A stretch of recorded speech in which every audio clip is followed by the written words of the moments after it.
Hi everyone, it's your girl Anita flying high here, and we are continuing to read Miss Sally Yates' report on her investigation when it comes to y'all know the report. Y'all know the report. So we're gonna continue to read. Happy Sunday to everyone. I hope y'all are well. Shout out to the whole soul group. Shout out to everyone continuing to be an individual just by being yourself. I hope y'all are having a good day. I don't know my voice. I got my tea. We're gonna read some more of this investigation, and then I guess it's gonna be real juicy. Yeah, it's gonna be real juicy. So let me just make sure we're live and everything is okay. Right quick. Um.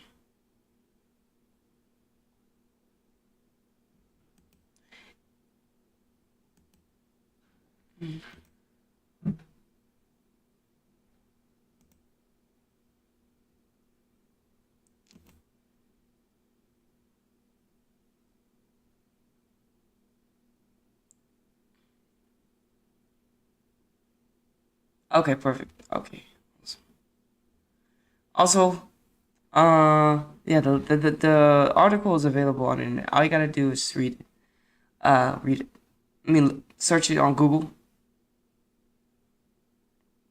Okay. All you gotta do is search it on Google, and you're able to find her report. Okay, it looks like we're good. So let me go ahead and get started. I don't want to waste no time, because I'm gonna try to continue to. We ain't gonna finish it that far. But anyway, let me get started.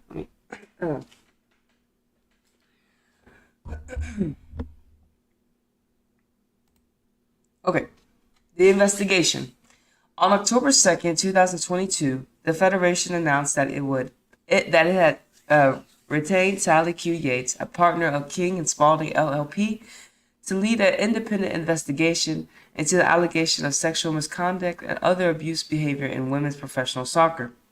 Our mandate was broad, conducted an investigation into public and non-public allegations of misconduct, identify structural and cultural aspects of the NWSL, National Women's Soccer League, or the league that may have allowed, facilitated, or perpetrated such behavior, and issue a public report that addresses the underlying facts and makes recommendations to prevent similar issues from reoccurring. Independence. At the outset, USSF pledged to provide King and Spalding with full autonomy to follow the facts and evidence where they may lead them. USSF delivered on its commitment. Neither USSF nor any other party has influenced the content of this report. King and Spalding designed and conducted the investigation without interference from the Federation. USSF fully cooperated and provided us with prompt access to documents, employees, and information. To further ensure the independence of our investigation, USSF retained separate counsel to represent its interests in connection with the NWSL Players Association joint investigation. Investigative team. Our investigative team was led by Sally Q. Yates, partner at King and Spalding and former Deputy Attorney General of the United States. The all-woman investigation team include former federal prosecutors and former college athlete, including a former NCAA Division I soccer player. The team has significant experience conducting both internal and governmental investigations, including investigations concerning allegations of sexual misconduct. Scope of engagement. Given the breadth of our mandate, the scope of our investigation was broad. Not only did we investigate allegations of abusive behavior and sexual misconduct, but we also evaluated organizational awarenesses and inaction regarding abuse, and developed recommendations for reform. We conducted over 200 interviews of current and former Federation personnel, players, coaches, owners, front office employees, and others with relevant information from 11 current and former league teams. Our investigative team reviewed over 89,000 documents of other materials produced by USSF, NWSL, teams, players, and other external sources. We also received voluminous public sources of other publicly available materials, including but not limited to legislative materials, press releases, news articles, court filings, books, open letters, social media posts, podcasts, and documentaries. While the scope of our investigation was broad, it was not boundless. For example, we did not investigate standalone allegations of abusive behavior and misconduct in the NWSL predecessors leagues, the Women's United Soccer Association, and the Women's Professional Soccer. Nor did our mandate include a review of youth soccer. This report does not purport to serve as a record of every single fact, document, or witness statement that we have gathered in the course of our investigation, but rather focuses on key events and information. We benefited immeasurably from the assistance and cooperation of multiple individuals and organizations. All above, we thank the players who contributed their stories for their bravery, candor, time, and trust. We also thank the NWSL-PA and the USWNT-PA for the contributions to our investigations, including by providing us with documents, setting for interviews, helping us bring certain conduct to light. We also acknowledge the contributions of Safe Sport. We had numerous conversations about the organization's overall mandate and investigative process, including how these processes apply to USSF and the NWSL in particular, and how they could be improved to identify, investigate, and prevent abuse. Methodology, confidentiality, and anonymity. We established 2 dedicated email addresses, as you can see, as well as an independent and confidential telephone reporting line, as you can see, for individuals who believed that they had relevant information. Only members of the investigative team had access to complaints and inquiries submitted through these email addresses and reporting line. To migrate witnesses' concerns of retaliation and encourage candor, we assured certain witnesses that they could remain anonymous and have taken steps to protect their identities from disclosure. In some instances, we have described specific events and incidents in a manner so to not reveal those sources. Witnesses interview. During the course of our investigation, we conducted over 200 interviews of key stakeholders in women's professional soccer, including current and former USSF personnel, former NWSL personnel, current and former team ownership, front office team, and technical staff, USWNT PA leadership, current and former NWSL PA leadership, current and former NWSL players, Safe Sports investigators, and other stakeholders. Certain individuals did not agree to be interviewed. Dan Flynn, the former CEO of USSF, declined to be interviewed but provided written responses to our questions through counsel. Roy Dames did not agree to be interviewed but provided through counsel written statements concerning certain topics. Paul Riley likewise never agreed to be interviewed, and despite agreeing to provide written response, he failed to do so. Jeff Blush, former commissioner of the league, and B.J. Snow, former head coach of the U23 national team and director of talent identification for the national team, did not respond to our repeated outreach. Oh, just 1 second.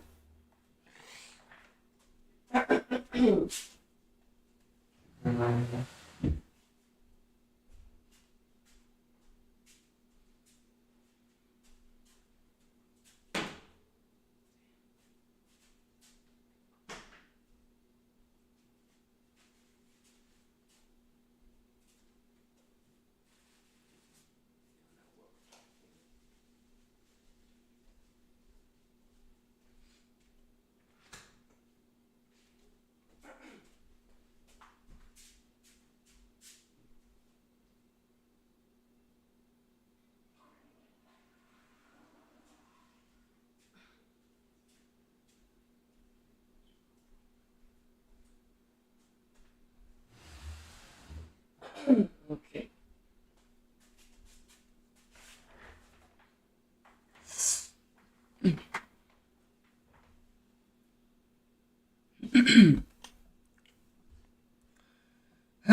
So our investigative team worked to collaborate witnesses.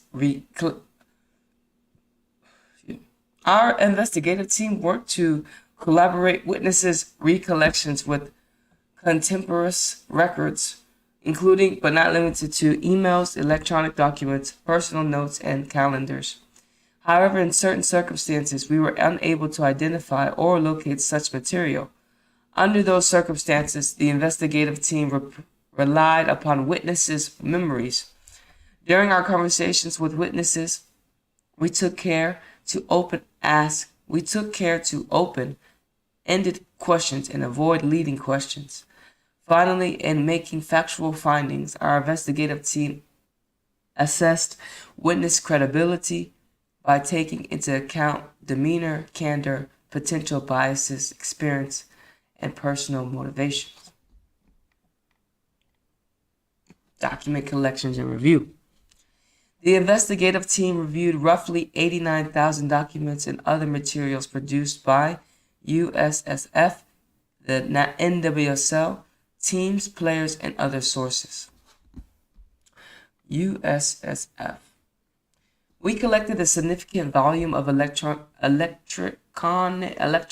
records, including emails, electronic documents, and Microsoft Teams messaging data from 28 current and former USSF employees and 3 former NWSL employees. Because USSF served as the league's manager, pursuant of the management agreement entered by the USSF and the NWSL in 2012 through 2020, is maintained certain NWSL emails on its server. Accordingly, we collected all records available for NWSL personnel. The NWSL. During the course of the investigation, the NWSL produced to us over 1,000 electronic records in response to requests for documents included. In response to requests for documents produced to the NWSL/NWSL VA joint investigation. Documents concerning any other investigations or reviewed related to any NWSL team, player, coach, owner, or affiliate. Documents concerning NWSL ownership, cooperative governance, and organization, including bylaws, agreements, and/or charters, including any amendments, organizational charts, and other documents significant to show NWSL ownership, management structure, and personnel, including membership of the board of directors and/or governors and any committees. Documents significant to show all policies, protocols, and/or codes of conduct, including employee handbooks, anti-harassment policies, training programs, operating agreements, and/or other requirements. Applicable? I think. I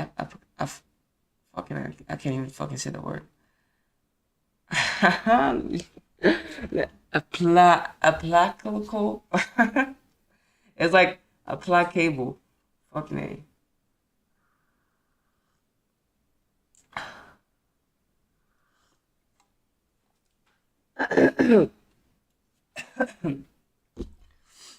Alright, whatever. Applicable to? Applicable to? 1. NWSL personnel, agents, and slash or affiliates. 2. NWSL players. And 3. NWSL team ownership and slash or personnel, including coaching, front office, and other staff, and documents and communications concerning complaints, concern, or the elevation of an issue related to players' treatment and slash or environment. Teams. 11 current and former NWSL teams produced to us over 3,800 electronic records, including emails, electronic documents, and text messages in response to our request for documents and other relevant materials. The Chicago Red Stars, Houston Dash, Kansas City Current, New York, New Jersey Gotham, North Carolina Courage, Orlando Pride, Portland Thorns, Seattle Oil Rain, the Racing Louisville, Washington Spirit, and Western New York Flash.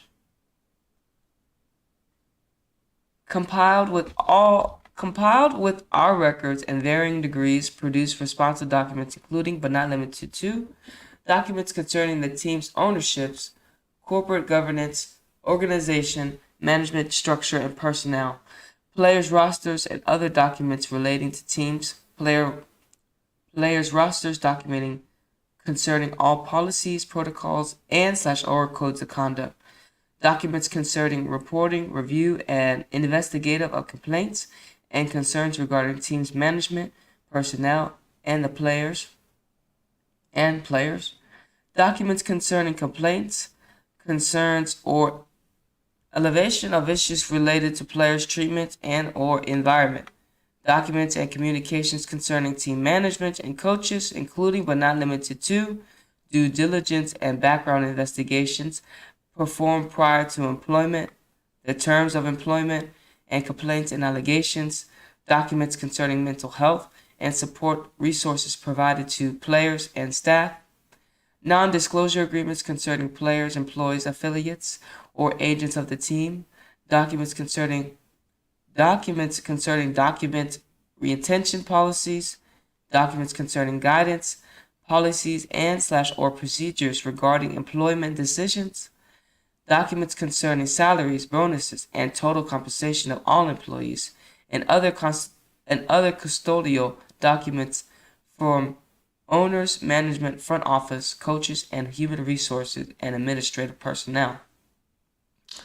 Most teams ultimately cooperated with our investigation, including by engaging our investigative team through counsel and meaningful discussions regarding the scope of our document request, and producing responsive materials on a reasonable timeline. However, as described below, despite statements committing to transparency and cooperation with our investigation, some of which were made publicly, certain teams, including the Portland Thorns, the Chicago Red Stars, and Racing Louisville, have taken certain actions that have hindered our investigation.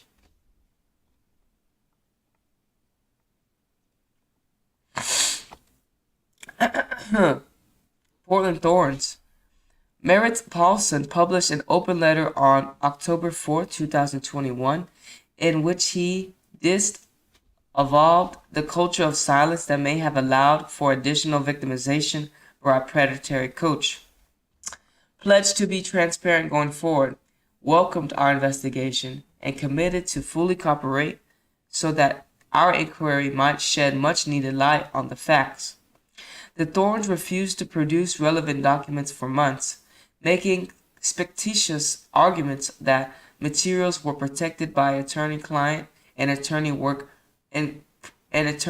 product privileges, causing months of delay and impeding investigations of key witnesses. Ultimately, after wasting time and resources, the Thorns withdrew their privilege assertions. The thorns also impeded our access to certain witnesses. For example, although the team's former human resources director intentionally agreed to be interviewed, we understand she rescinded her agreement following her communication with counsel from the Thorns. In addition, the Thorns declined to make Mike Wohope, president of the club, available for the interview.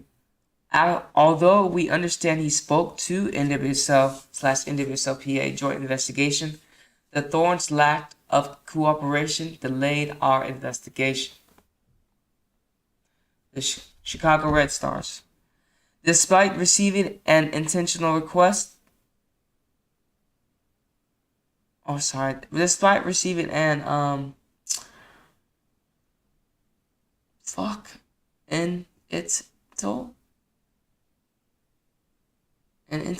man, I don't know about that word. Despite receiving an incidental, I think it's an incidental request from documents from our investigation on December 13, 2021, the Red Stars did not make its first substantial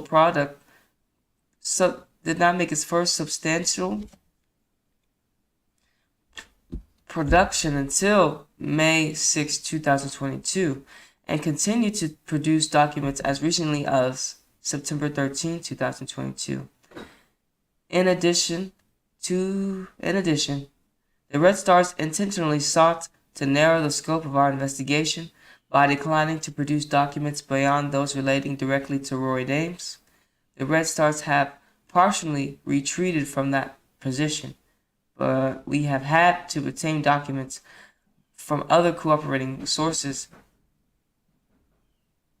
to supplement their incomplete production. Hold on.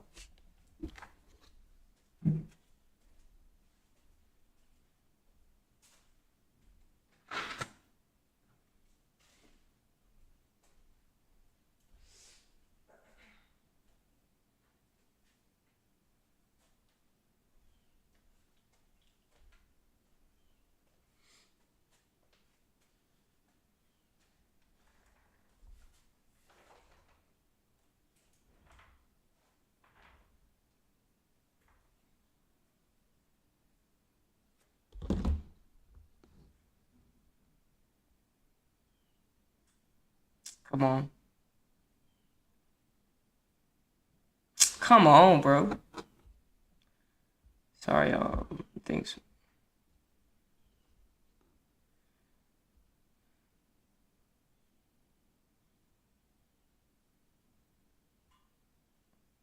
Cool.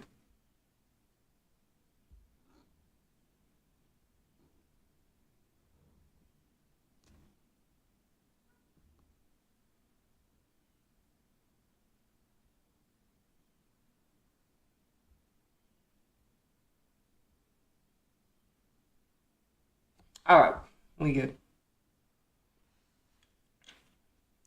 Racing Louisville.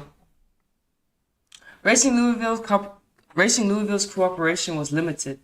Louisville refused to provide any information concerning Christy Holly, tenured with the team, claiming that it perpetrated a non-disclosure and non-disparagement agreement between the team and Holly's prohibited them from doing so. The team also claimed the agreement bond former employees and prohibited the production of any documents whatsoever concerning Holly. Though Louisville made management and staff available for interviews, counsel prohibited witnesses from discussing any details of Holly's employment. Louisville ultimately produced only 41 documents. While Louisville essentially told us that their hands were tied by the non-disparagement agreement and non-disclosure agreement, we learned through our interview of Christy Holly that Louisville never attempted to modify those agreements with Holly to facilitate cooperation with our investigation. Witnesses and other external sources. We collected documents from numerous third-party witnesses.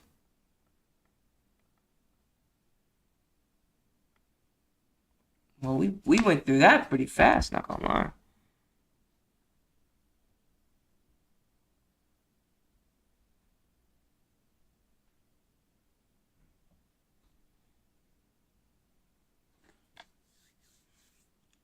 Alright, we can, only been reading for 24 minutes. Okay. 2. The U.S. Soccer Federation. The Federation serves as the designated national governing body for the sport of soccer in the United States.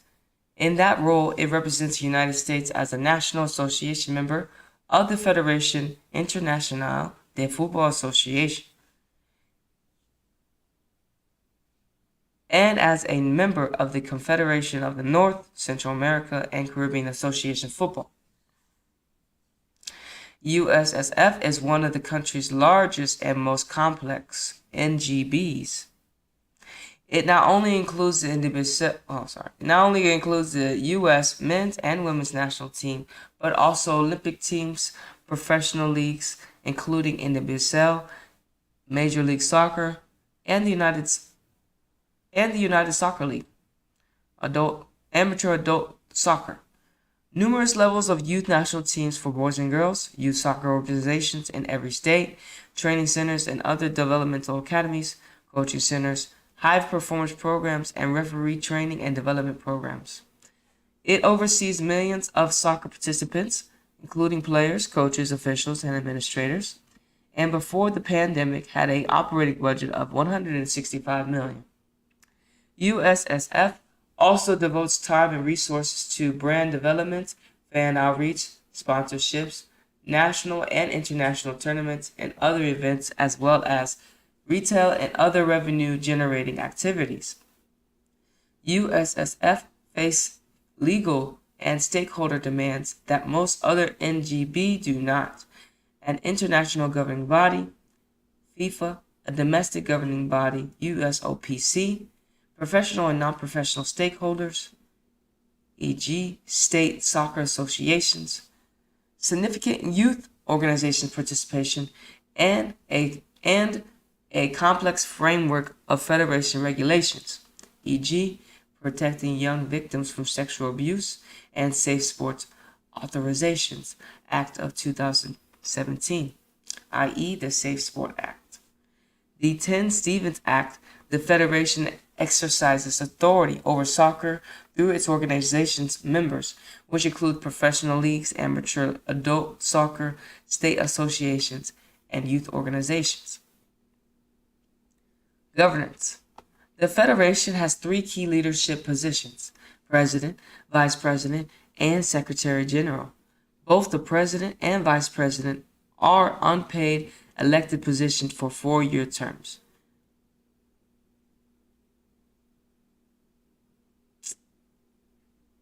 Why she say they're unpaid? They paid. Suntil Galazi served as USSF president from 2006 to 2007. Almost 11 years. 11 years he served. 11 fucking years, y'all. Damn. He was replaced by Carlos Corndio in 2018. In 2020, Cordioro, whatever, stepped down as president and was replaced by Vice President Cindy Powell Cone, who was re-elected president in March 2022. USSF Secretary General served as Chief Executive Officer of the Federation and oversees day-to-day operations. From 2000 until 2019, USSF CEO was Daniel Flynn. Will Wilson succeeded Flynn in March 2020, and as September 26, 2022, J.T. Batson now serves as CEO. The Federation's oversight of professional leagues. The Federation exercises oversight over the NWSL and other professional leagues through the professional league standards. The standards, which set forth minimum requirements for the certification of professional leagues and teams. USSF does not have the authority to discipline league personnel, fine teams, or impose disciplinary on team personnel or owners. It can, however, suspend, fine, or terminate the membership of the league itself. The standards also govern other areas of league operations, such as the size of a competition, fields, and basic coach and referee qualifications, but do not include any guidelines for coaching behaviors. As to professional teams, the standards require only that each team demonstrate an ongoing commitment to the promotion of soccer, that each owner only owns one professional team, and that each team have certain staff positions.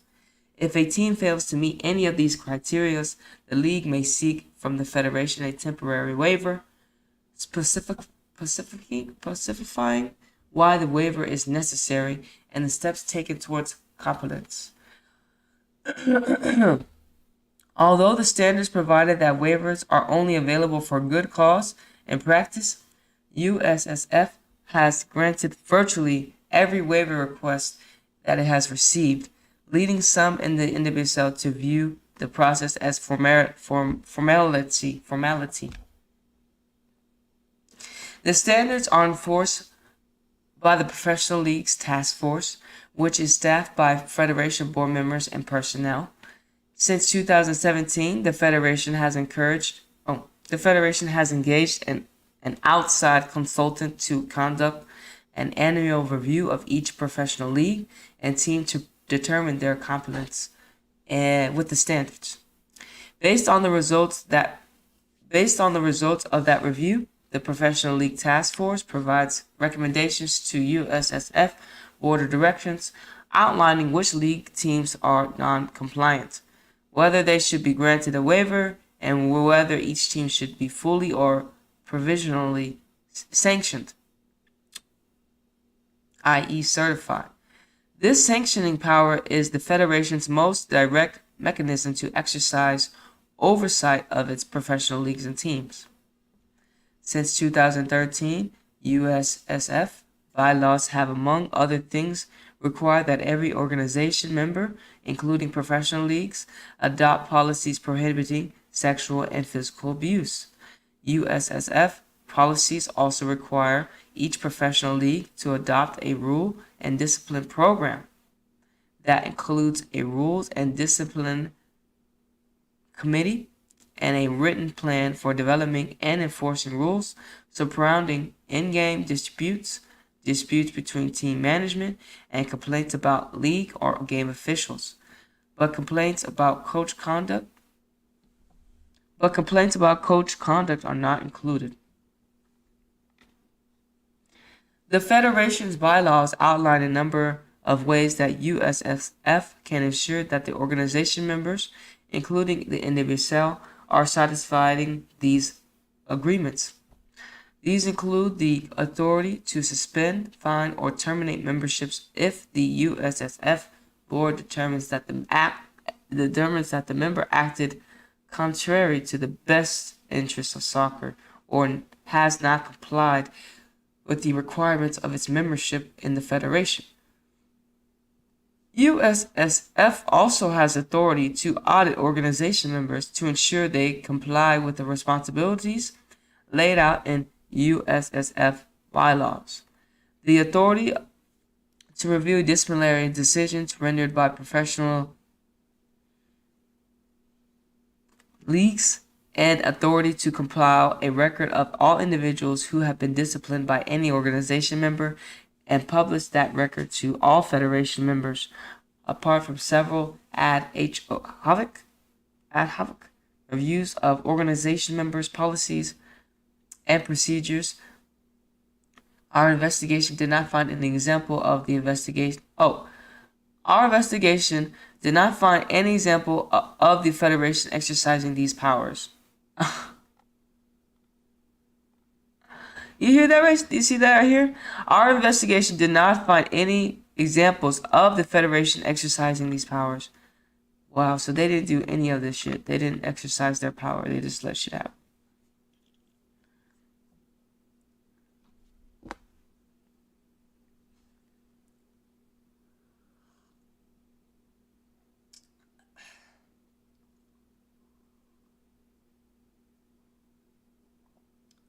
Ooh, excuse me.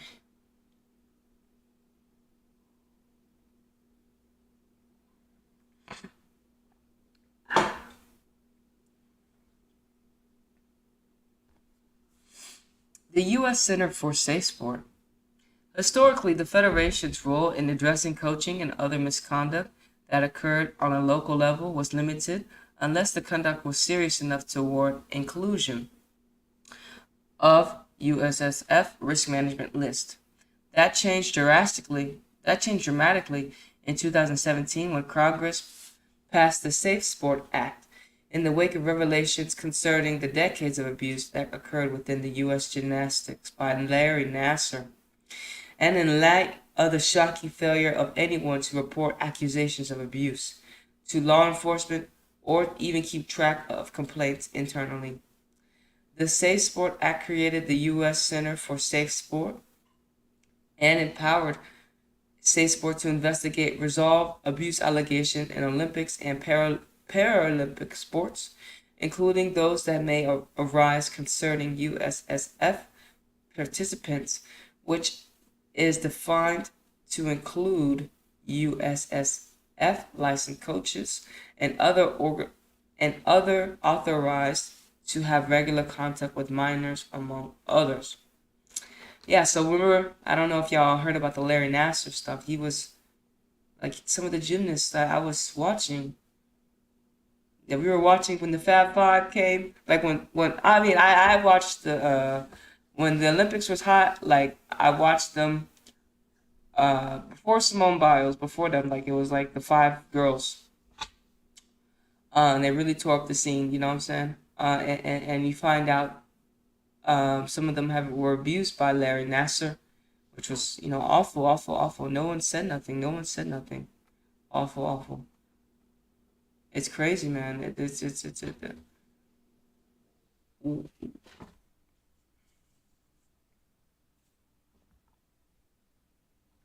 The Safe Sport Act effected two critical changes to the Federation's orientation towards sexual misconduct, in addition to a host of educational and other requirements. First, the Act requires USSF employees, including national team members and licensed coaches, to report information concerning sexual misconduct or child abuse to Safe Sports and to law enforcement, making them mandatory reporters. Second, Safe Sport can assert exclusive jurisdiction over 6 categories of cases. 1. Sexual misconduct and child abuse. 1. Sexual misconduct and child abuse and child sexual abuse. 2. Criminal charges related to sexual misconduct and child sexual abuse. 3. Misconduct related to reporting. 4. Aiding and abetting. 5. Misconduct related to the process. And 6. Other inappropriate conduct under the Safe Sports Code, including an intimate relationship where imbalances exist. In those cases, USSF and its organization members may institute temporary safety measures, including a license suspension to address allegations of misconduct, but may not investigate or resolve those allegations. In short, USSF oriented its compliance infrastructure towards ensuring that all allegations of sexual misconduct were appropriately reported to Safe Sport, and refraining from any independent investigation of those allegations. In our recommendations, we describe the complications presented by these changes in a greater detail.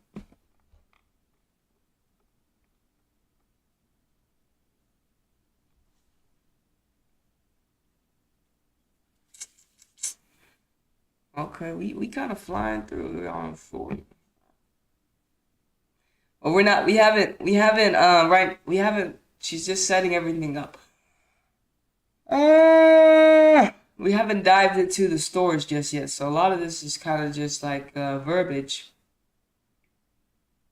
You know what I'm saying? I'm trying to think how big my other book was.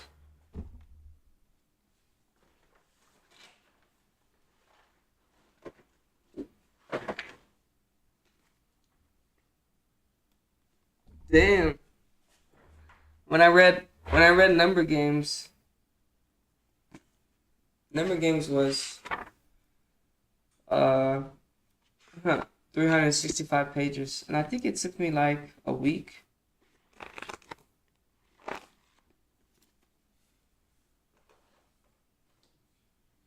And I'm still feeling good, so we're gonna keep reading. The National Women's Soccer League. A brief history. The NWSL represents the third attempt to form a professional women's soccer league in the United States. The first two attempts, WUSA and WPS, both failed after 3 seasons. Soon after the failure of WPS, and amidst the national team's gold medal run in 2012 Summer Olympics, the USF and its president, Sunil Gulati, mobilized to reinstate women's professional league.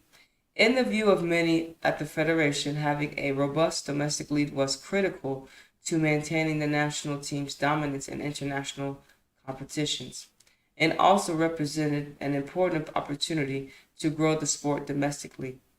Investment in the success of the league, USSF made significant early capital investments in the NWSL, including paying certain players and NWSL staff salaries. Gulati recruited owners, including several from the failed WPS and the Federation's agreement to support the league's operation in certain key respects. By all accounts, without the Federation and its leadership, the NWSL would have not launched. League's governance and operations. The league's relationship with the Federation was a source of both confusion and consternation. In the haste to get the league off the ground, the Federation conducted limited financial due diligence on the new league's prospective ownerships and did not put in place infrastructure or planning necessary to support the leagues over the long haul. Instead, the focus was putting 8 teams out on the field. So, it was built on a faulty foundation, just like everything else. Like I said, we were saying in the first part, the same people that had failed the first 2 NWSL programs, or whatever, women's professional soccer programs, were still the same people going into the third one. You know what I'm saying? And result, I mean, the same shit was happening. First, shame on you. First time, 3 times, shame on. I was like, first time, shame on you. Second time, shame on me. Third time, y'all just stupid now. You know what I'm saying? And they were only they like I said, it was a very lack of integrity. How you continue y'all were just continuing to do the same shit over and over. We're trying to thinking of different results. That's insanity. That's insanity. And these people are in a position of power. And insane people in a position of power. Insane people in a position of power. Insane people in a position of power. Crazy, bro. Because we wouldn't do this. We wouldn't do this.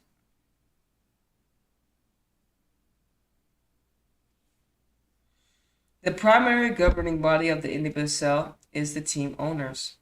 Each team owner, whether an individual or ownership group, is a member of the NWSL and as such must meet the financial thresholds to set forth standards.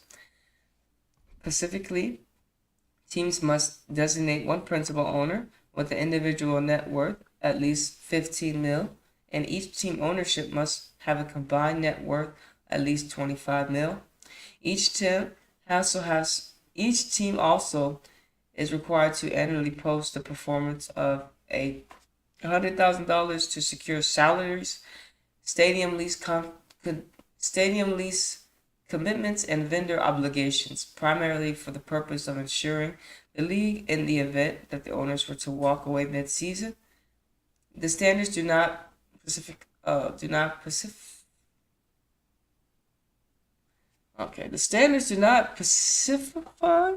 how much operating capital owners must dedicate to the team. As U.S. has recruited the teams that eventually would comprise the NWSL, it remained unclear who would actually run the new league. To solve that problem and protect its investments, U.S. has contracted with the NWSL to serve as a league's manager and provide the league with all management, governance, or operational, administrative, and advisory services that the federation deemed necessary. So, separately, pursuant to the Amendment LLC agreement signed shortly before the league's inauguration season, the federation was granted numerous other powers, including the Excuse me. Oh, I know what's up. Okay. The federation was granted numerous other powers, including the authority to appoint various officers, subject to the approval of owners, and create other officer positions it deemed necessary or desirable. USSF also required to present in order to establish a quorum for any meeting, and its vote was required to affirm any vote by the member. The federation also paid the salaries of the league's personnel, managed the NWSL payroll and accounting, and paid national teams players' salaries. Key functions such as human resources, legal, and financial were provided by USSF Financial, simply not staffed at all. Until 2017, the NWSL handful of employees worked out of USSF offices. Owners and league staff reported that federation leadership, including Gillette, Levine, and Flynn, regularly attended NWSL board meetings. Notwithstanding this broad authority and functional involvement, Flynn, Levine, and Jay Balhather, USSF Chief Commercial Officer, disagreed that USSF managed the league's operation and insisted the federation only intervened when asked. But others, whether at team, the league, or federation, agreed that, particularly in the league's early years, the federation managed the strategic direction of the league and weighed in on any issue of significance. The federation balked at the prospect of carrying the weight of the league's financial survival alone. Most teams struggled operationally and financially, and some resisted putting additional money towards league operations or even their own teams. Yet owners also chafed when USSF sought to assert itself in league strategic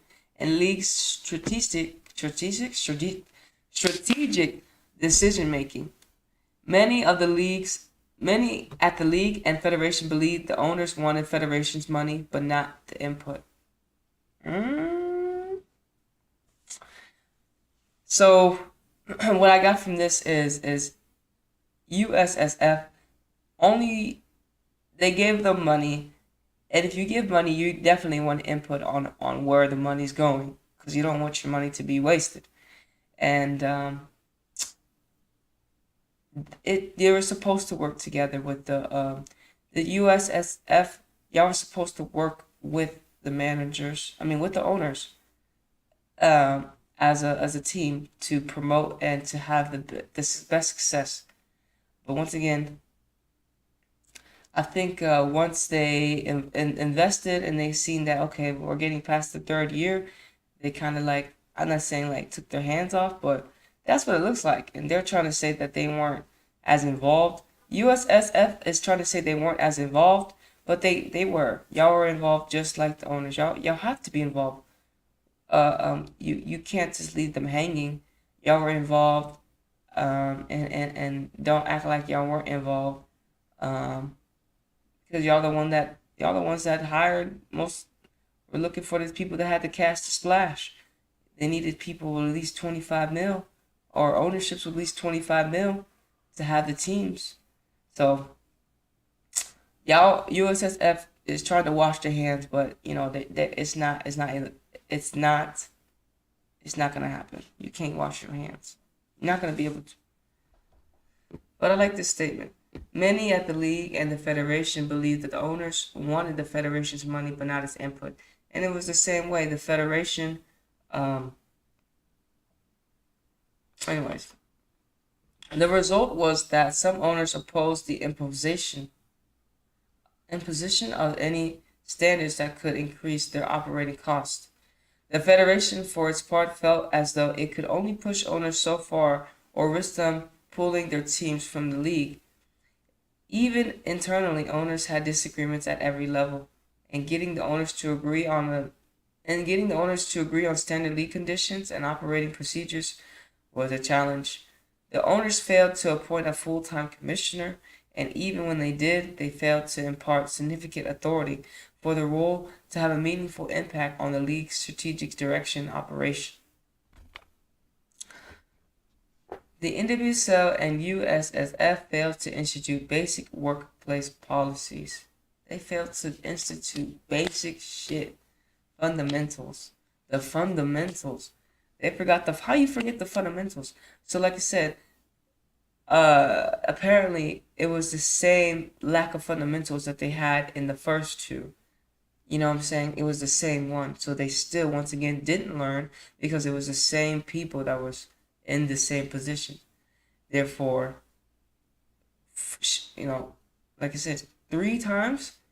Are we surprised? USSF, are y'all surprised? Y'all hired the same people. Are y'all surprised? And so this is what this investigation is, of course, showing us. Y'all didn't change anything, therefore y'all are insane.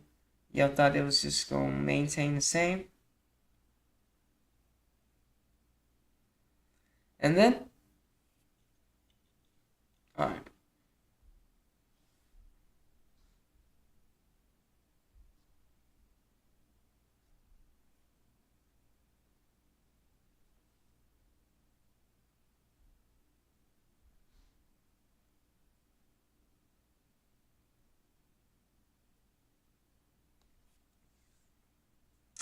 Okay, sorry. The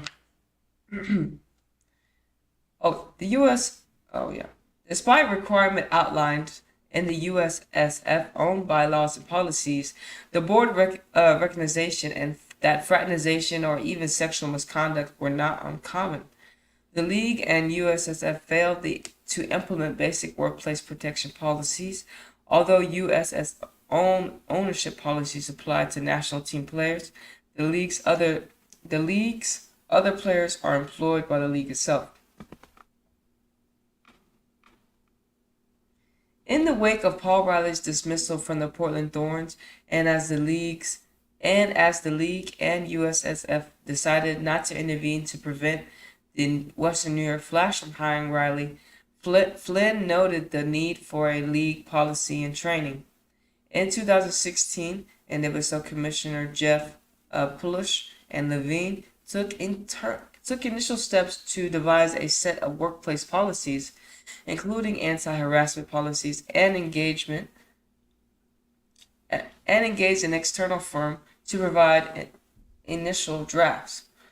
Over the course of the next year, there were no evidence that any motion occurred on adopting a league-wide policy, although the law firm followed up several times and the issue was presented at several board meetings. In 2017, Levine and the firm agreed to a narrow set of policies and procedures that did not include standalone anti-harassment policies. Instead, the policies were incorporated into 2 draft employee handbooks, one of the individual front office employees located in Illinois and one in the individual media employees. The investigation has not found any evidence that those 2 handbooks were ever finalized, implemented, or distributed, and in any event, there is no evidence that any policy was intended to apply to players. In addition, in the first 8 years of the league's history, we found evidence of only 2 workplace conduct training sessions. Damn! 2? Only 2 in 8 years? Holy mother. 2? In addition, In the first 8 years of the league's history, we found evidence of only 2 workplace conduct training sessions. Holy mother.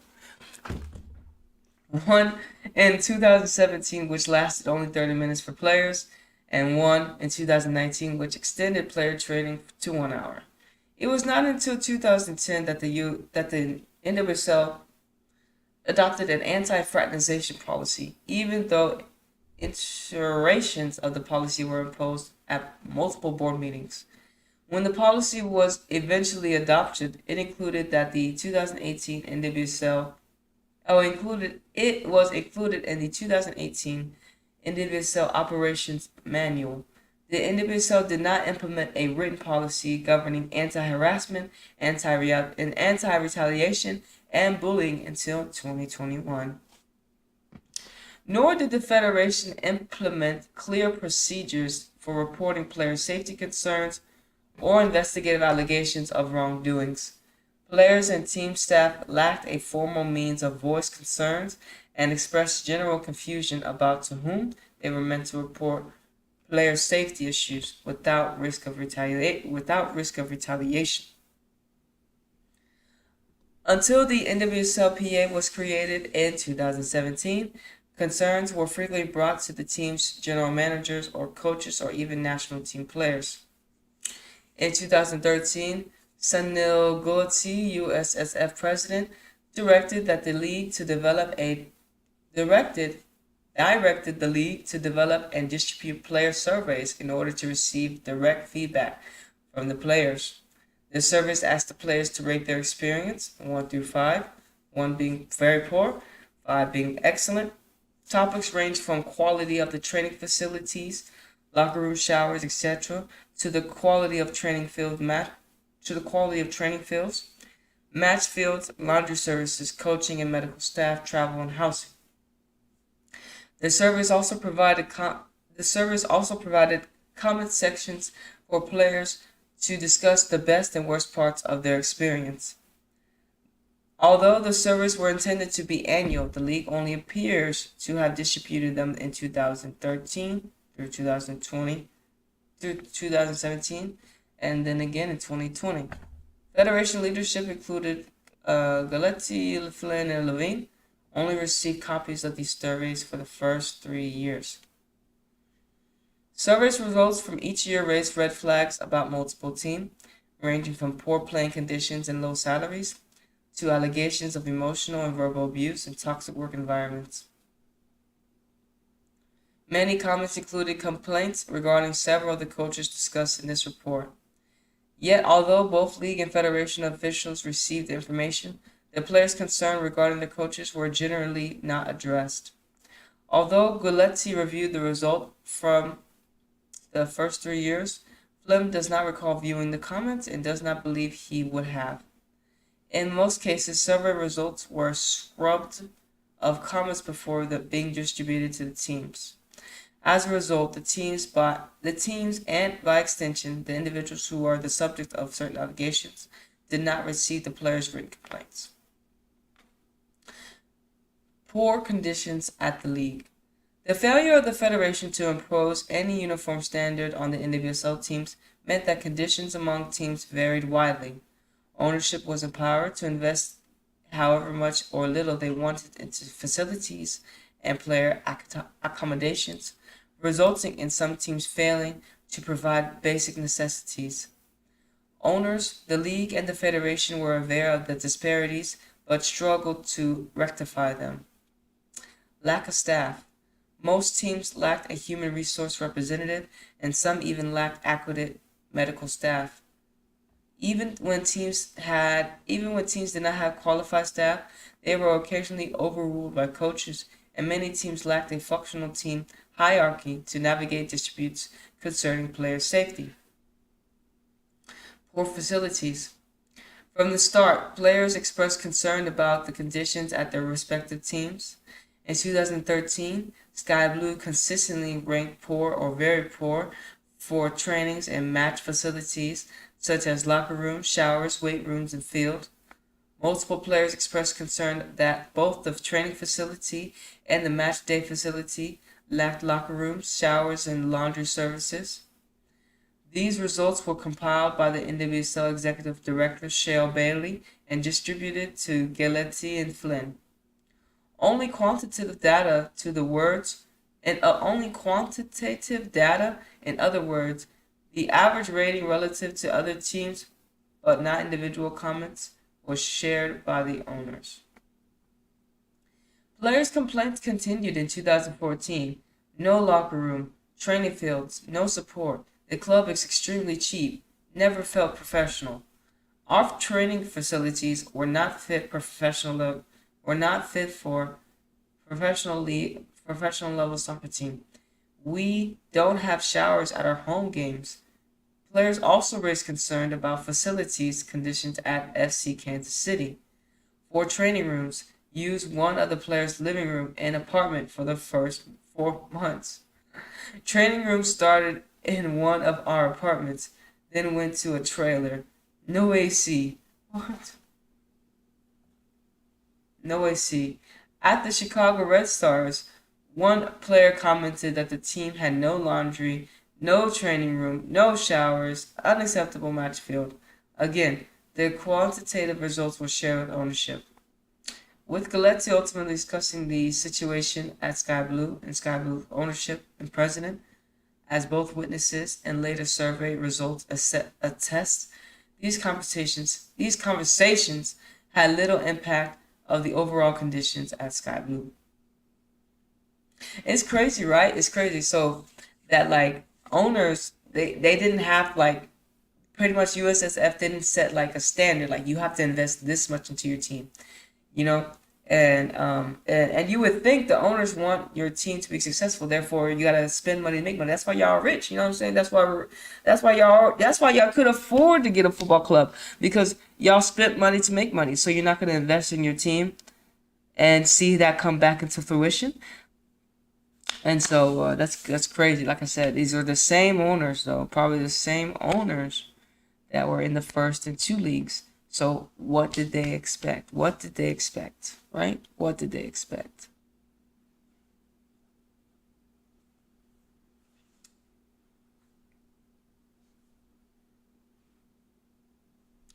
By 2015, some teams had.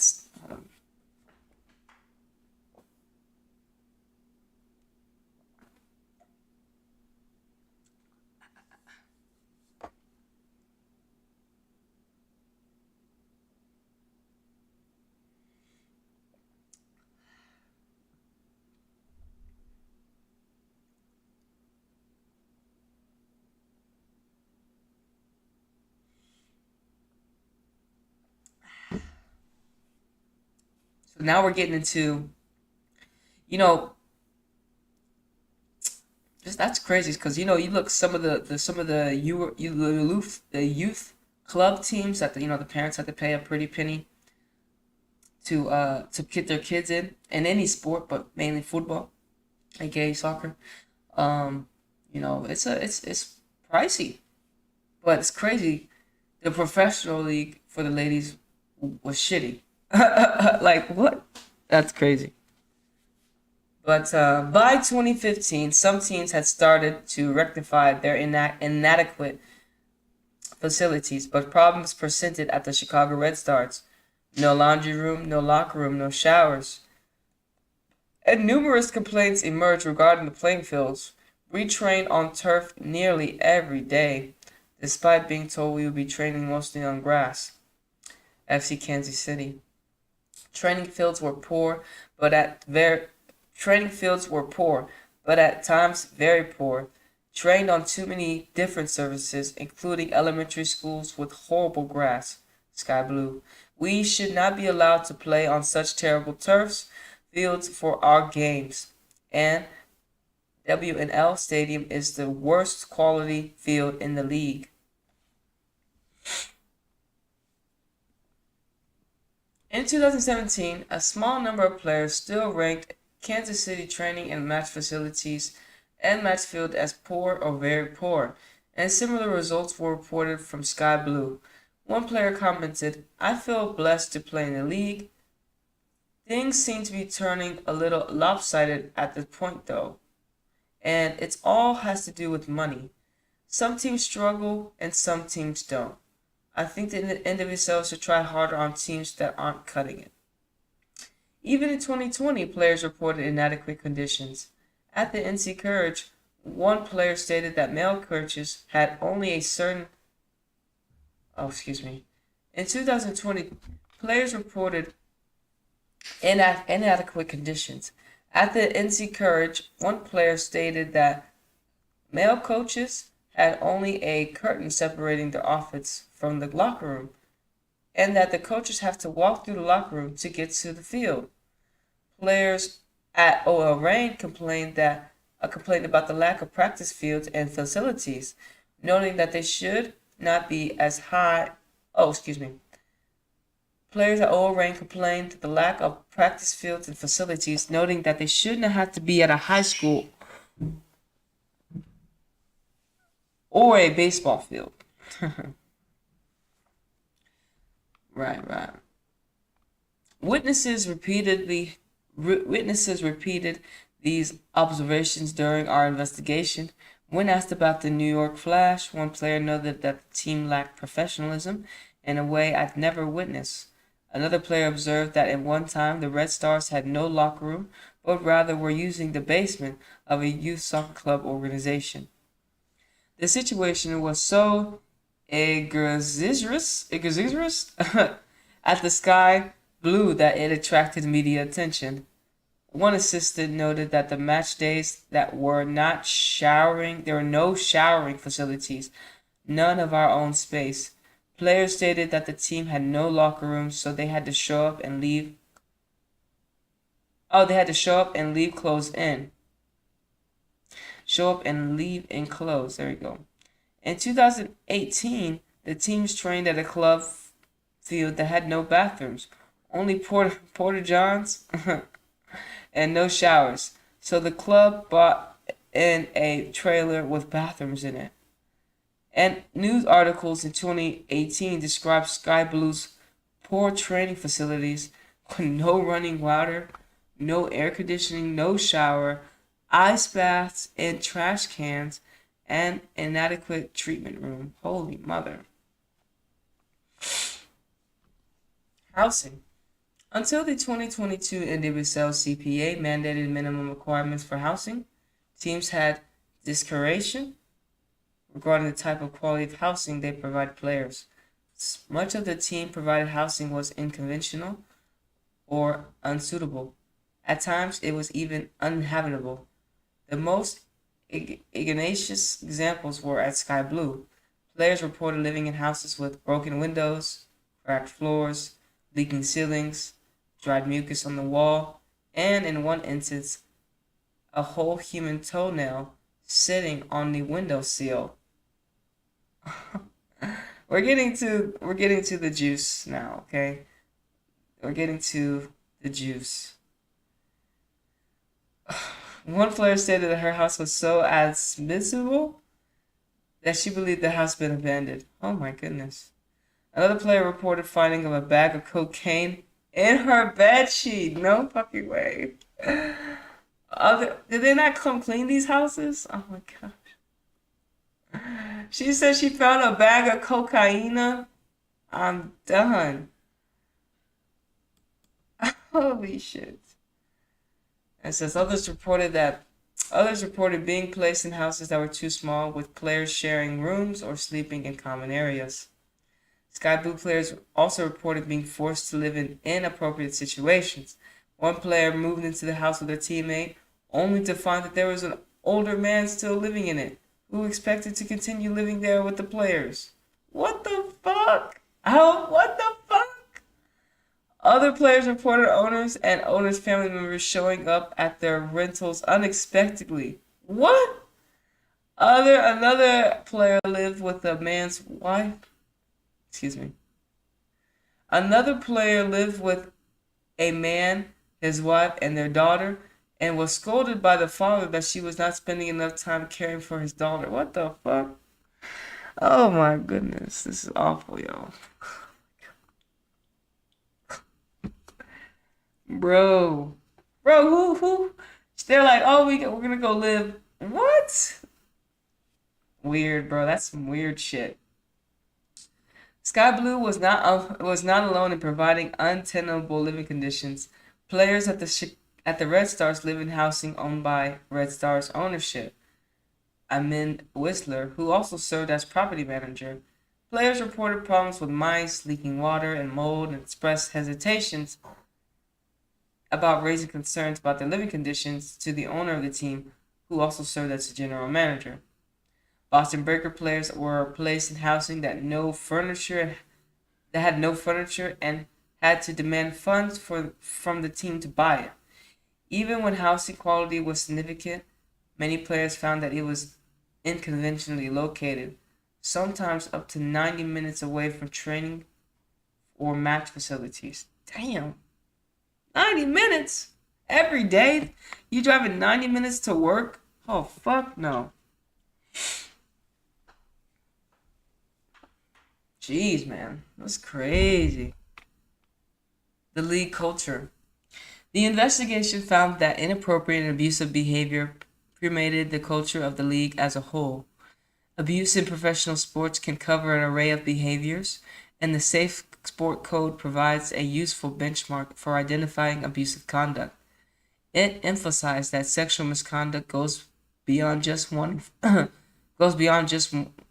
unwanted physical touching and includes any unwelcome conduct of sexual nature, such as non-consensual sexual contact or intercourse, sexual exploitation, bullying or hazing, or requests for sexual favors.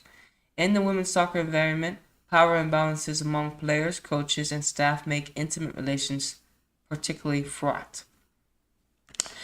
And I'm not saying that like this would happen with female managers, but it wouldn't happen as much. But I feel like if they had female managers, if the owners would instead of the owners giving the jobs to males, give the jobs to a female. So you can help yourself prevent, just in case your coach that you fucking hired is a predator and wants to fuck your teammate. You fucks the players. And same thing with the women's coaches. But there's a higher chance that the male coach will try to do that than the female. Or it could be 50-50. But we just looking at it based upon the facts. In the BSL, all the players, all the coaches that got fired were male. So we're just gonna state facts there. I'm just saying. And like I said, they didn't. There how many? I know there's probably more women coaches now, but like I'm just saying, like there probably would have been that many. Like there wouldn't be this many. I just don't think. Anyways, the male coaches, like what? Stop hiring these male coaches for female leads. You know? A power imbalance may exist where one person has supervisionary, evaluative, or other authority over another. When abuse occurs in the context of a power imbalance, it can lead to silencing of the recipient in fear of additional retribution. Emotional abuse conduct is similarly abroad and generally is characterized as conduct that has a negative emotional impact on an individual, such as belittling, threatening, humiliation, scapegoating, rejecting, isolating, and ignoring players. Women in the leagues, players, coaches, and front office reported deep frustration in working women's professional league, in which misconduct behavior was a widespread and broadly tolerated. Several teams in the league and a number of its owners had publicly confronted allegations of misconduct. Recent press has reported employees' complaints regarding the Portland Thorns organization, alleging that Mike Golub, the president of the Portland Thorns, and Portland Timbers president of business, created an atmosphere of disrespect and intimidation towards women and working mothers employed at the club for over a span of 11 years. Women who left those organizations reported multiple instances of inappropriate comments or jokes in the office setting, unwanted physical contact, and hostile behavior they say goes beyond the typical demanding atmosphere or working in sports. Cindy Powell-Cone reported in 2013, while serving as a coach for the Portland Thorns, Club asked her, "What's on your bucket list besides sleeping with me?" What the fuck? This guy. Look at this guy. What? What's on your bucket list besides sleeping? We're getting the tea. This guy. And like I said, like in the world that we live in, a lot of men are in positions of power, not women, right? So, they feel that they have, based upon the way based upon the way the shadow government have built up our mentalities, or built up people's mentalities. You know, it's a male who run the world, men. You know what I mean? But it's there should be a balance, of course. There should be a balance. No one should be who runs the world. We can all run the world, but it needs to be a balance. But as you know, there are not a lot of women owners, right? Especially in sports, because women were not giving that access. You know what I'm saying? We were the back that based upon how they set it up, and men don't want to listen to women nowadays. But nowadays that's changing, because I mean, look. I'm not saying this is all men's fault. It's not. It's also the women that didn't speak up and that didn't stand together. So it doesn't help. It doesn't help either. That doesn't help. But this is what happens when greed is the greed is all they see, instead of what's the opposite of greed? You know, I don't fucking know. Not you know what I mean? More harmonious. But like they said, it was all over money, and money doesn't have emotions. It's just money. It goes and flows. And you can't have one and not the other. You need both. And the owners, of course, these are the same probably owners that were in the first two leagues, failed once again. But back to this weird guy. Cindy Powell-Cone reported that in 2013, while serving as a coach of Portland Thorns, Golub asked her, "What's on your bucket list besides sleeping with me?" Powell-Cone told Gluck to never speak to her again like that, and she reports that he did not. Several months later, when she was leaving Thorns, she reported the incident to the Thorns owner, Marit Paulson, who told her he wished she had told him about the remark at the time it happened. Per the Thorns, there was no formal complaint made, and the concerns were addressed with Glop at the time. The Thorns have reported that an internal review uncovered three concerns on the business side of the organization relating primarily to three then current employees. Paulson acknowledged that Golub was part of the inquiry and is currently undergoing meditation. The Thorns declined to make Golub available for interview with our investigation, citing his limited involvement in the 2015 investigation into Paul Riley, and limited interaction with the coaching staff and players. The Thorns advised us that Golub was recently interviewed by the joint NWSL/NWSL-PA investigative team. Players recalled Thorns owner Paulson making inappropriate comments, including trying to talk with a player about Hope Solo's nude pictures. The Thorns strongly denied the allegations against Merritt Paulson. Concerns were also raised that Thorns general manager Galvin Wilkinson. One player recalled how Wilkinson would jokingly ask her, "Why can't you just stop being a bitch?" when she would ask him for things on behalf of the team. While another player recalled Wilkinson cautioning her not to be vocal about off-the-field matters after she had publicly came out.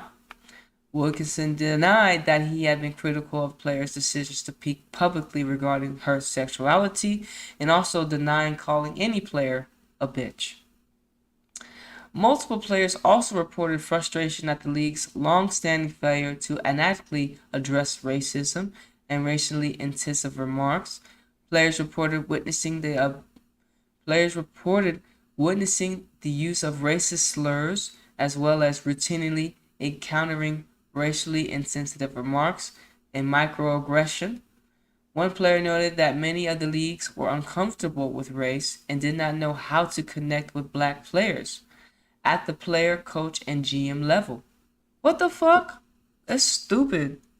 That's stupid. That's stupid, bro. Stupid. But listen, remember, this is how they have built our world. They have built our world like this. This is the shadow government. And this is what we talk about. The shadow government has poisoned us. Talking about we don't know how to connect. We're uncomfortable with race. We don't know how to what? What's the difference between her and her? It don't make no sense. But this is how the shadow government, this is how they decided to rule the world. Through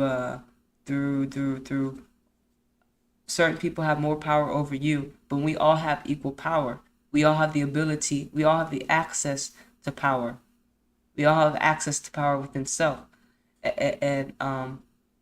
But the shadow government has built upon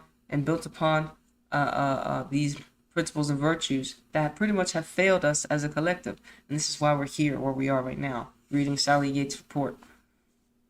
And this is just one angle, one aspect of what and how you can see how our world has been manipulated and controlled. Like I said, eventually, we're being revealed everything, and then we're going to continue to be revealed more and more and more because we're using our voices. And like I said, now that, of course, women's football is getting more popular, and the fact that the ladies, are now more well established, they know that, they're well established, more well known. We as a collective want to support them. We will know that you deserve good working conditions, just like we deserve good working conditions, because it helps balance the world.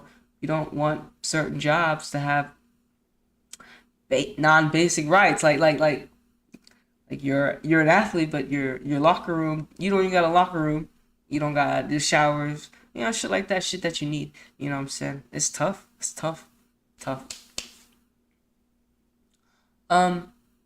Women's soccer have been criticized for its lack of diversity, and even the league's logo featured the silhouette of a woman kicking a ball. Clearly represents a white player. This lack of diversity traces back to the pipeline of players that have been traditionally limited by the sport's inaccessible and young black girls' experience of racism firsthand from teammates and parents. An issue that the Black Women's Player Collective has sought to address by confronting actions that deny access, limiting representation, and deepen inequality in all aspects of society.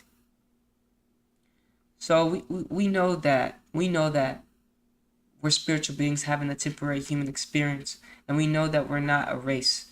We're not black, we're not white, we're not Mexican, we're not any of this. And I understand when we look at it in the football aspect, we got nationalities because we got certain teams, Mexico, United States, Canada. But when you look at it as a total perspective, we're just the people on the planet. And we may speak different languages, but we are the people of the world at the moment. And like I said, the shadow government has built it where you have to identify certain things. And when you identify certain things, you limit yourself. They put you in a box, and we have to transcend the box. That's why I got so mad, when I started seeing them kneel, because you don't kneel for things. You stand up for things.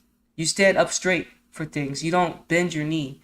You don't submit, because submit is meaning you're just gonna take what you get. You stand up for what you believe in, and you speak out for what you believe in, and that's why I was so mad when I first started seeing this, because I don't think kneeling is a positive gesture of fighting for something you believe in. I don't think kneeling is a great symbolism of of fighting for what you think is right, in my opinion. So that is why, and we all know it was a ritual because we saw George Floyd get kneeled on. We saw what Colin Kaepernick did. It was all ritualistic, kneeling to them, kneeling to them. And the players didn't know, but you could tell them in that aspect they were kneeling. They wanted to kneel to show that they were not happy, right?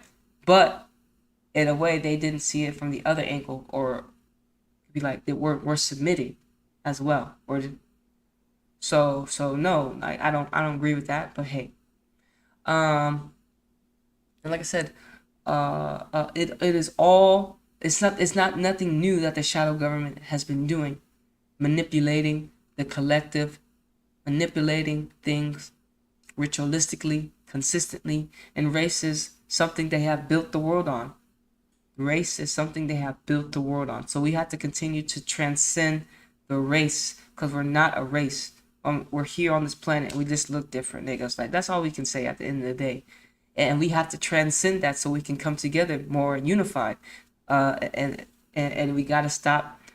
We gotta stop with the oh you're black, you're white. No, we gotta stop that shit because that is a limitation in our society. But this is how they have built our world, on that limitation, because people have been programmed based upon this limitation. And eventually, like I said, you know people like you're still in your ways and you're just stupid. You're ignorant. You lack intelligence. You just don't know that. That's ridiculous. That's why, you know what I'm saying, anytime I tune into a football match, I'll let you know I'm cosmic. I'm cosmic. I'm not black. I'm not black. I'm not white. I'm a spiritual being. I'm just in this vessel at the current moment, and we have to transcend that. And but like I said, the shadow government will always try to throw the race in there because they want to continue to, what do you say, make people feel uncomfortable. But this is all tactics of the enemy. All tactics of the enemy. Once you know what the enemy does and what they like to do, you can identify and look at it in the face. You're like, you're trying to divide us. You're trying to put race in this when it has no. When before race, we were together. Before y'all started saying that we were this, that, and the other, we were together. And this is how like they could. This is how they have built the world so they can control it. You know what I'm saying? So I'm really passionate on this stuff because I'm tired. I'm tired of hearing shit like we're tired of hearing shit like this. It's like, no, no, like it's not no. Tired. We're tired. We're tired. In May 2020, in the wake of George Floyd's murder, issue of race and racism were front and center across the nation, and many players in the league chose to kneel to show their support of the Black Lives Matter movement. Kneeling, however, was not universally popular, and at least one of the teams simply stopped coming out during the national team to avoid the issue altogether. Players of color reported feeling stress and lack of support. In August and September 22, public allegations surfaced of racist behavior in the front office, sexism, and toxic environment at the MLS franchise Real Salt Lake and the former NWSL team Utah Royals FC. In the late August, multiple complaints of racist remarks were raised about the owner, Del Loy Hansen. More than one individual also described him as touchy, stroking their cheeks and holding their hands. One of these women felt so uncomfortable that she contacted the league's personnel about Hansen's conduct in 2019. Hansen also asked the individual about her sexuality and whether she was dating a player. She commented that Hansen's behavior was acknowledged by owners as a liability, but until she complained, she assumed that it was because it was an open secret. Maybe it was more tolerated because he's putting money into women's soccer. Hansen put up the team for sale shortly after the allegation surfaced, and the team was sold later that year to Kansas City. Our investigation also received reports regarding inappropriate discussions of employee sexual orientation in the front office of Chicago Red Stars, which Armin has denied. We also learned consistent with public reporting that the report. We also learned consistent with report. Consistent with public reporting that the environment of Washington Spirit exacerbated the abusive behavior of its head coach Richie Burke. Separately, numerous women working in technical roles, especially, for example, on coaching staff, expressed frustration regarding disparities in their roles relative to male coaches and disbarment agreements of ownerships and coaching staffs. Systematic abuse. Over the nearly 10 years history of the leagues, numerous coaches have verbally or emotionally abused players. Several are also alleged to have committed serious sexual misconduct during and / or before their time in the league. Our report details the reports of 3 coaches, Paul Riley, Rory Dames, and Christy Hawley, to illustrate the gravity of the misconduct of issue and the institutional failures that contributed to it. But Riley, Dames, and Harley are not the only coaches who have mistreated players. By the end of the 2021 season, 5 of the league's 10 teams had separated with their head coach in the wake of players' complaints. In many cases, one of the misconduct at issue was not behind closed doors. It was on the sidelines at a game, videotaped at practices, and in some cases, already the subject of public reports. One such as Richie Burke, the former head coach of Washington Spirit. Reports of Burke's verbally abusive conduct date back to 2015 during his tenure head coach at DC United U23 PLD squad, as were publicly reported by a former player. Burke was insulting and aggressive and prone to be illiterate, violent outbursts.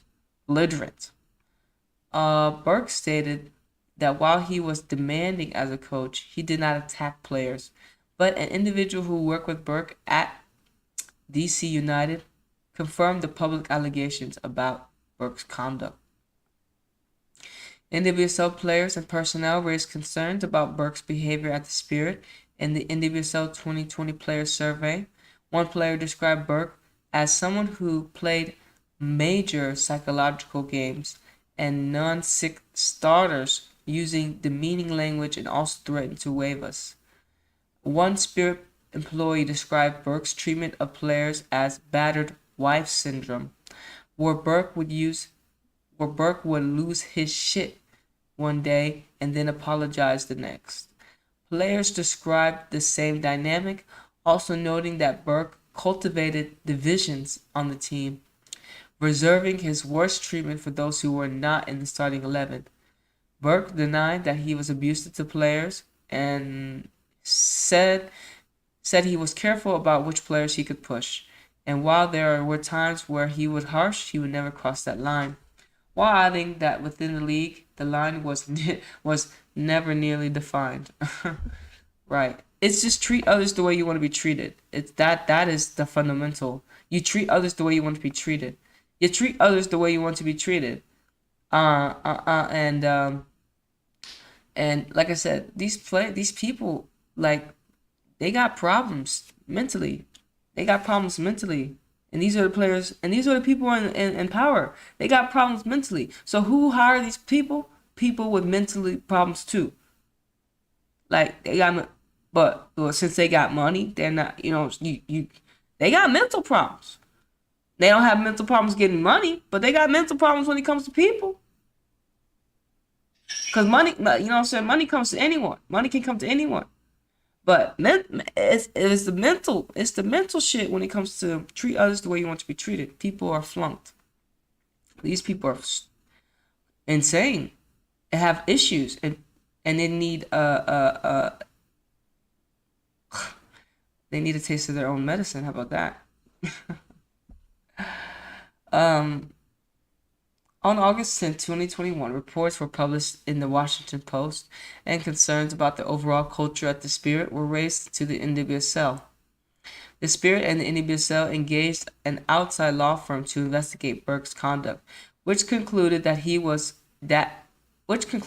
the conduct violated the NWSL anti-harassment policy.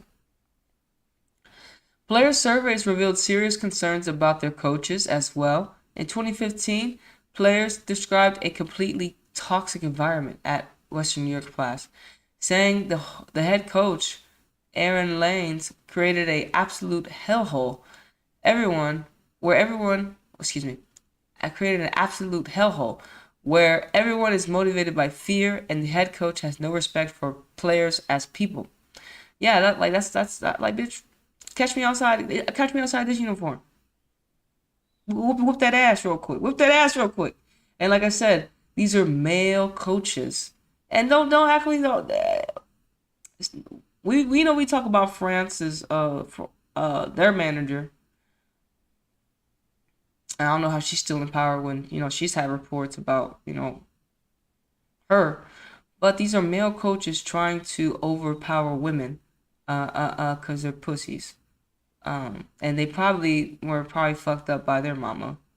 Sadly. Therefore, they take it out on the women. And these people have wives, which is crazy. So battered wife syndrome as well. So like I said, they're all a little fucked up in the head. But look at the world we live in. It's not like I can blame them, but we don't do this shit. I'm not saying we all have the correct mentalities, but we don't. Motivated by fear, it makes sense because in this world, that's all they pump us with, fear. And fear is just a perception, but that's all they do in our reality is put fear in our face to control us. And that shit's stopping now because we no longer fear the enemy. The enemy is losing control because we no longer fear the enemy. We are looking at the enemy in the face. We're like, bitch, what you gonna do, motherfucker? What you gonna do, bitch, huh? What you gonna do, ho? What you gonna do, ho? Nothing. You ain't gonna do shit. You ain't gonna do shit but sit the fuck down, get your ass fired, get your ass lit up. And everyone's gonna eventually, they say the truth, well, what's done behind the scenes, what's done in the dark will always come to the light, they say. Right? And this is an article, this is a report that's revealing a lot of light to us. And for us to get the wisdom and transcend and help the collective heal. This is gonna help us heal a lot. And like I said, we need to hear it. Especially if you just want the planet to heal in general. Doesn't matter if you don't like football or not. You treat others the way you want to be treated.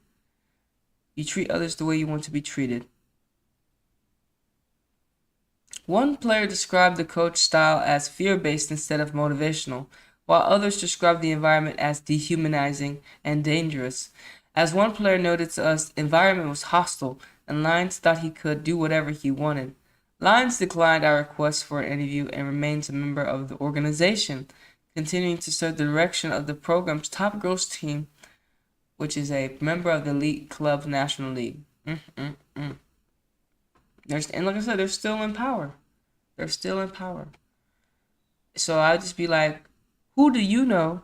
And who's backing you, bitch? The devil? Like, let me know who's backing you. Who is backing you? And what did they promise you? You know what I'm saying? Huh? And now look at and this article name dropping too. Like this article name dropping. And so that's why it's like very important for those that are even in like this establishment to like read this whole, because this is name dropping.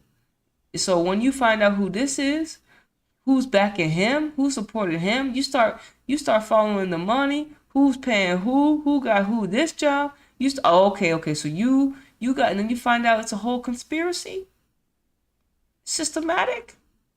But then you find out, keep going back, you look at our planet and look how toxic it is, and you look at the president of the United States is a pedophile. So when you figure out the president of the United States is a pedophile, what you think some of these coaches gonna be? Predators too. You gotta wake up. You gotta wake up and see the bigger picture.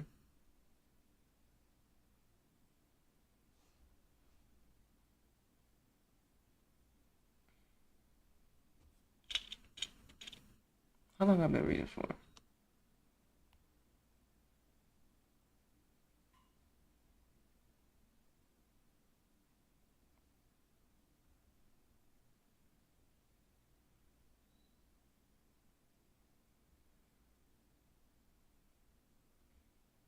Okay, hold on. Okay.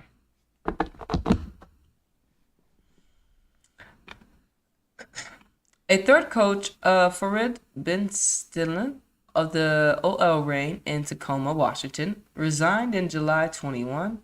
When Ben Stillet's departure was announced, OL Reign CEO Bill Predmore thanked Ben Benston for his contributions to the team and said that the club wished him the best in all his future endeavors.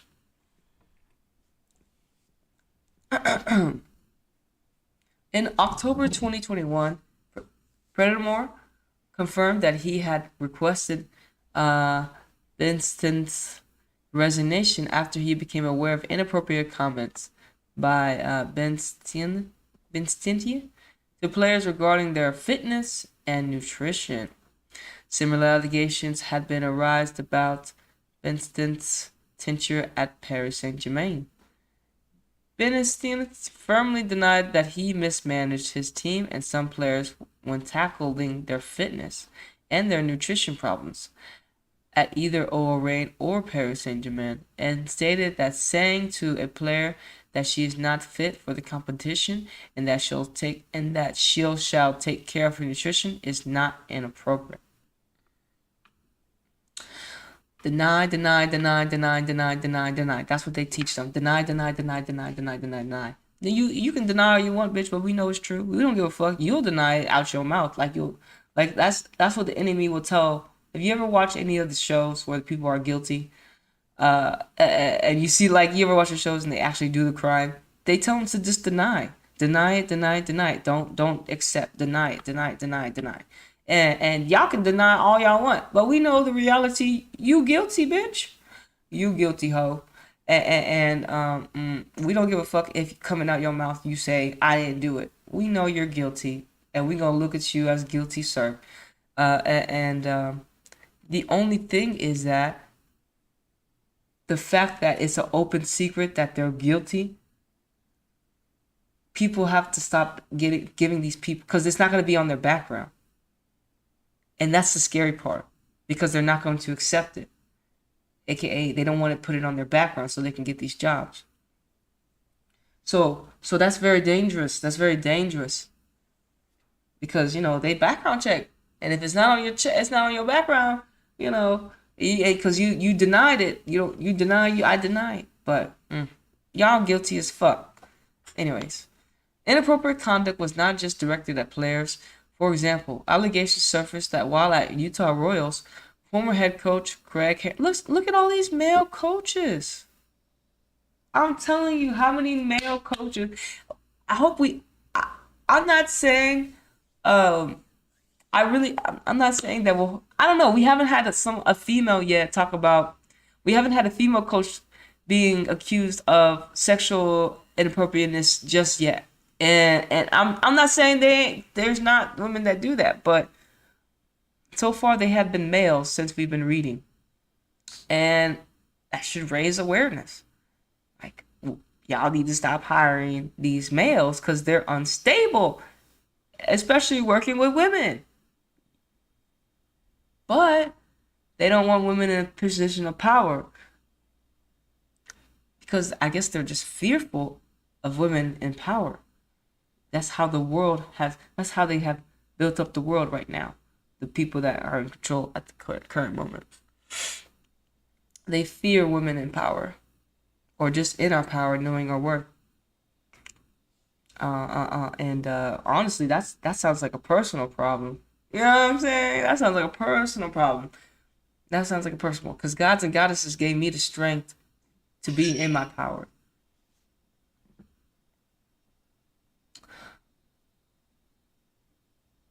Right. Former head coach Craig Harrington made inappropriate sexualized jokes and comments to staff contributing to a toxic environment at the club. During his tenure, Harrington told an employee a joke about her having sex in a minivan she had recently purchased, which the employee reported to Human Resources. A player also described the incident in which Harrington commented to both the players and female assistant that taking care of kids is a woman's job. Harrington explained that the above comments, the sound that Harrington explained that the above comments, the second one in which he did not specifically recall, were made flippantly and were not meant to be hurtful. Harrington also noted that he apologized to the employee about the minivan comment. And so, like I said, look, he admitted it.